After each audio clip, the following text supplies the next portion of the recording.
Hello, my dearest. How are you? I'm going to introduce today's lesson about the weather. Яғни достар, бүгін біз ауа райы тақырыбы бойынша сабақ өтетін боламыз. Бүгін ауа райы қандай деп сұрайтын болсақ, мінекей, мына сөйлемді қолданамыз, сұраулы сөйлемді. What is the weather like today? Бүгін ауа райы қандай? Яғни today дегеніміз бүгін деген сөз. Яғни present simple'да болған кезде біз мына жерде is'ді қолданамыз. What is the weather like today? Бүгін ауа райы қандай? Ал енді жауап бергенде is'бен сұрақ қойылса, is'бен жауап береміз. It is sunny today. Бүгін күн шуақты. It is rainy today. Бүгін күн жаңбырлы. It is cloudy today десек, бүгін күн бұлтты. Яғни дәл сол сияқты мына жердегі жаңа сөздер берілген, осы сөздерді қолданып, онда осы сұраққа жауап беріп, тәжірибе, яғни практика жасап көріңіздер. Келесі. What was the weather yesterday? Кеше ауа райы қандай болды?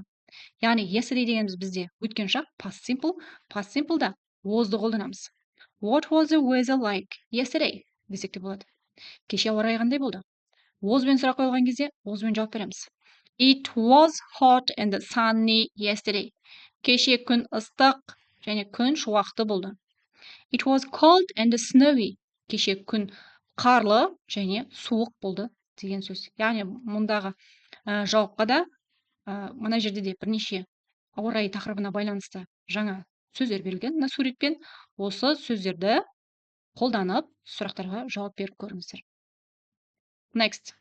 What was the weather in the winter? Яғни қыста ауа райы қандай болды?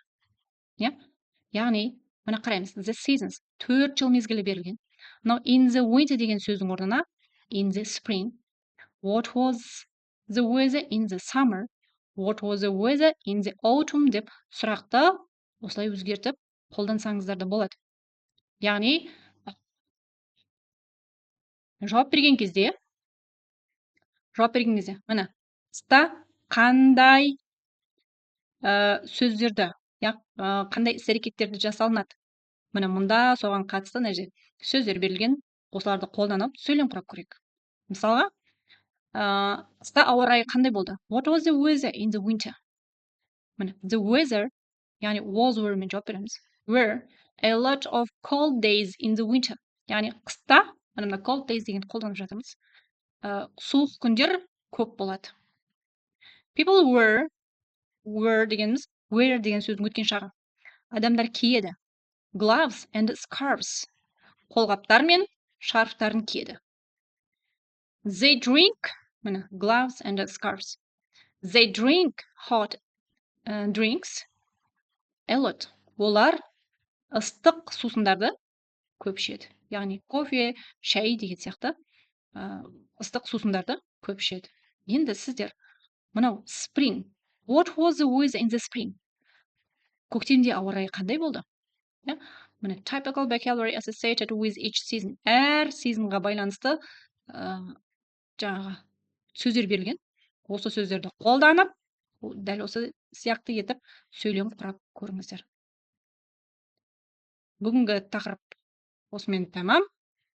Біздегі тапсырмалардың көбісі негізі сөйлем құрауға, яғни әрқайсысына өзі структура бойынша берілген, сол структура бойынша сөйлем құрауға бағытталған. Және спикингге бағытталған. Өздеріңізде мына сабақтардың бәрін көріп келе жатқан шығарсыздар, яғни сөйлем құрауға және спикинг жасауға бағытталған. Okay, thanks for your attention. See you next time. Goodbye.